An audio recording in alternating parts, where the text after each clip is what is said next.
daawadayaal qaybtan waa qaybtii labaad ee wararkeenii iyo warbixinii dhinaca dunaasiyadda dabcanna waa wararkii ugu dambeeyay dunida iyo warbixinihii aad kala socoteen shirkii ka soconayay dalkaasi Shiinaha oo asagu ahaa shir u muuqday in uu lid ku ahaa isla markaana dowladtus u ahaa shirkii ka soconayay Canada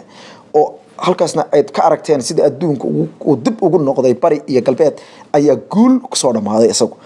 waxaana aynu ka sheekanay qaybtii hore ama qodobkii ugu dambeeyay wararkii iyo warbixinihii dhinaca dunaasiyadda qaybtii hore ee wararkeena ku daawateen halka uu ku dhamaaday shirkii G7 ee dalalka reer galbeedka ugu turtudharoon dunida isla markaana sheegay inay warshadaha ku hormarsan yihiin dalka Shiinaha ayaa wuxuu ku soo gabagaboobay shirkii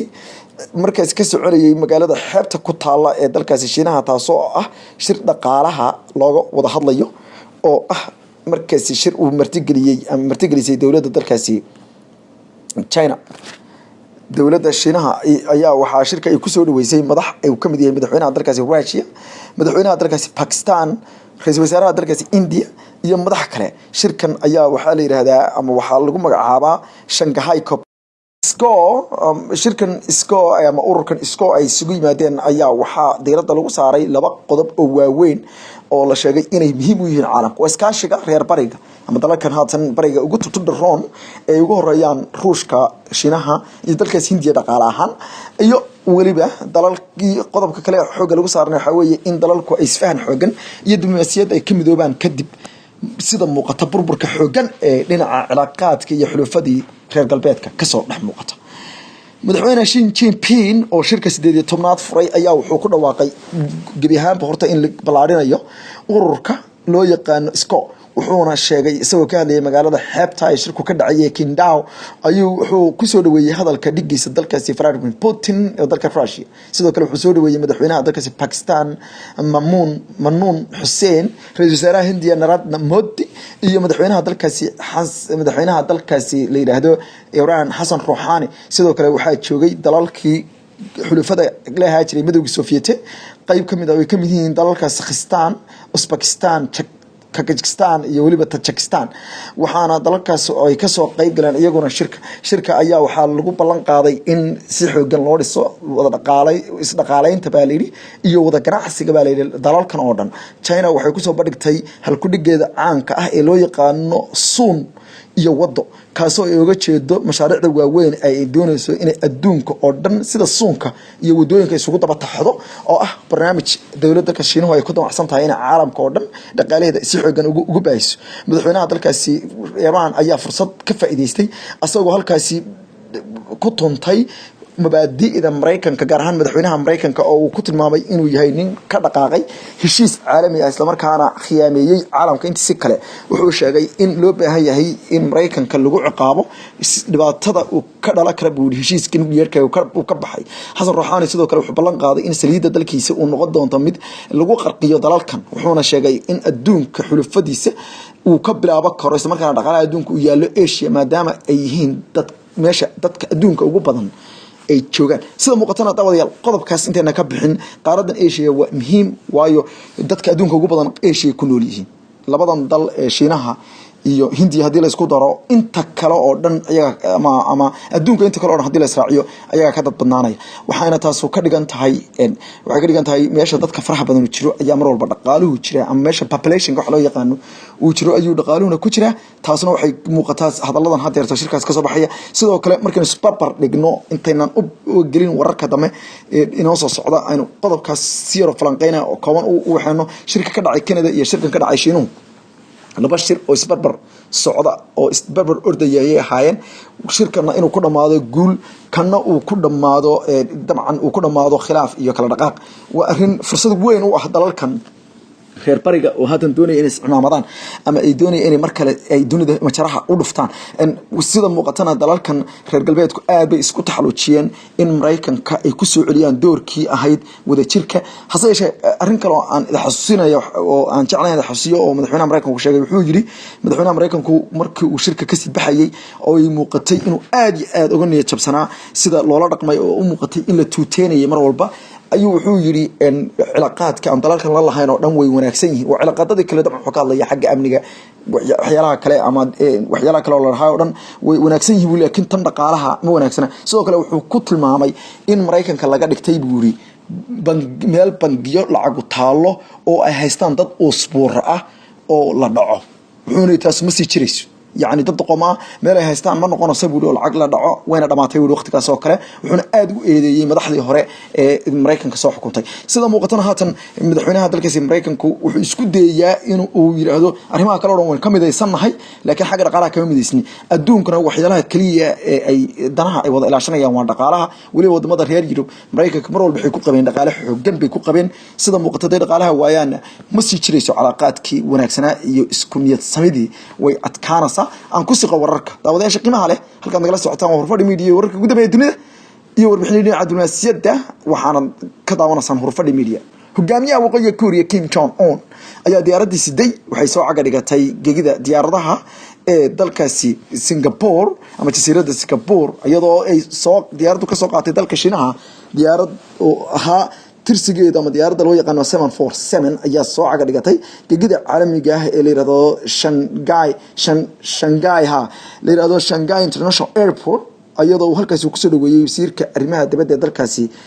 Singapore ninka la yiraahdo Vivian Balakrishnan ayaa barta Twitter-ka wuxuu ku soo qoray soo dhawow gudoomiye waxaana ku soo dhawaatay gudoomiye Kim Jong Un waxa ku soo dhawaatay Singapore magaalada quruxda wuxuuna sheegay in ay diyaaradda soo ay markii soo caga aad loo ilaalinayay ama si xooggan loo ilaalinayay diyaaradda ayaa waxa loo fasaxay dhammaan dadkii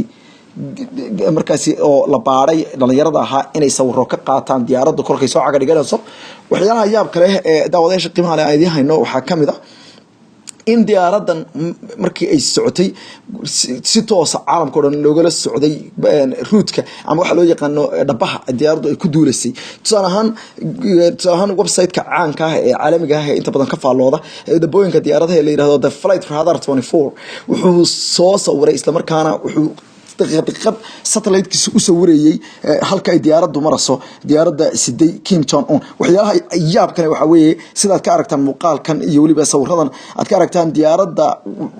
Israel-ka ay soo martay ama wadada ay soo martay waa mid kamid ah wadooyinka cirka ee ugu markaas saxmadda badan hase yeeshee waa la joojiyay dhammaan diyaaradihii shacabka ahaa ee halkaas marayay waxaana loo baneeyay Kim Jong Un inuu halkaas dabcan uu kaligii soo maro iyadoo arintaas ay muujinayso inuu asagu codsaday ama amnigiisa oo ama haw baqo ama dabcan heshiisyo kale ha noqoto iyadoo uu yahay ninka loogu ilaalada badan yahay kolka ay timaado caalamka Kim Jong Un markiiba wuxuu ku qaabilay oo soo dhaweeyay ra'iisul wasaaraha Singapore oo sheegay in uu Google xaar u sii noqon doono shirka saacadaha soo socda furmi doona ee horey waliba la soo hormariyay maadaama dhowr jeer laga baqay inuu baaqdo waxaana diyaaradda sidii madaxweyne Donald Trump iyadu soo caga dhiga doonta garoon ka duwan ama garoon kale oo aan ahayn kan uu ka soo degay hogaamiyaha waqooyiga Korea isagu waxay diyaaradda ka soo degi doontaa waa diyaaradda Air Force One ee xambaarsan madaxweyne Trump iyo ergadiisa garoonka la yiraahdo Paya Leper oo ah isagu garoon ay leeyihiin ciidamada cirka waxaana la deji doonaa hoteelka la yiraahdo Shanghai La Hotel oo sida aqalka cad laga soo xigtay waxa ku weheliya safarka madaxweynaha xogayaha arrimaha dibadda Mike Pompeo madaxa amniga qaranka John Bolton iyo waliba madaxa ama agaasimaha guud ee aqalka cad ee General John Kelly iyo sidoo kale haweeneyda inta badan aad loo yaqaan iyadu afayeenka aqalka cad ama wasaaradda warfaafinta u qaabilsan aqalka cad ee gobol yiraahdo Sarah Sanders Huckabee waxaana dhaamsan yahay in shirkaas uu noqon doono mid kamid ah kuwii ugu markaasi ugu taariikhsanaa adduunka ra'iisul wasaaraha Singapore Lee Hsien Loong ayaa sheegay in uu kulanka uu yahay miradhal waqooyiga Korea hogaamiyihiisa uu la yeeshay ergadii kale ee madaxweyne Kim Jong Un hogaamiye Kim Jong Un la socotay sida ay sheegayso wakaaladda wararka Yonhap waxay iyagu toos uga soo duuleen magaalada Pyongyang ee xarunta dalkaasi waqooyiga Korea ayaguna waxay horay maalintii Sabtida bay soo gaareen ayagu meesha ku sii sugnaayeen waxayna Google xaad u sii ahaayeen hogaamiye Kim Jong Un waxaana la sheegay in uu amnigiisa iyo meelaha uu degayo iyo baaritaano ay inta badan sameeyaan ay dhan ay ka sii kurgalayeen waxyaalaha yaab kale waxa weeye Kim Jong Un oo timaha si yaab leh u soo goostay isla markaana jeegada soo xiirtay inta badan aad moodo inuu soo qorqoray oo style-kii hore ama qaabkii hore uu timaha u goosan jiray soo bedelay ayaa haatan waxa uu fooda darayaa mid mid ka mid ah madaxda adduunka ugu markaasi aan loogu maleysan karin oo ah madaxweynaha dalka Mareykanka nin aan la maleysan karin isla markaana wax kasta ay ka suurtoobi karaan waxaana kulankan uu noqon doonaa kulan ka mid ah kulamadii ugu yaabka badnaa waa markii ugu horeysay madaxweynaha Mareykanka oo fadhiya xilka haya uu la kulmo hogaamiye waqooyiga Korea tan iyo sanadkii 1953 markii dagaalkii Koreooyinka koonfurta waqooyiga uu dhamaaday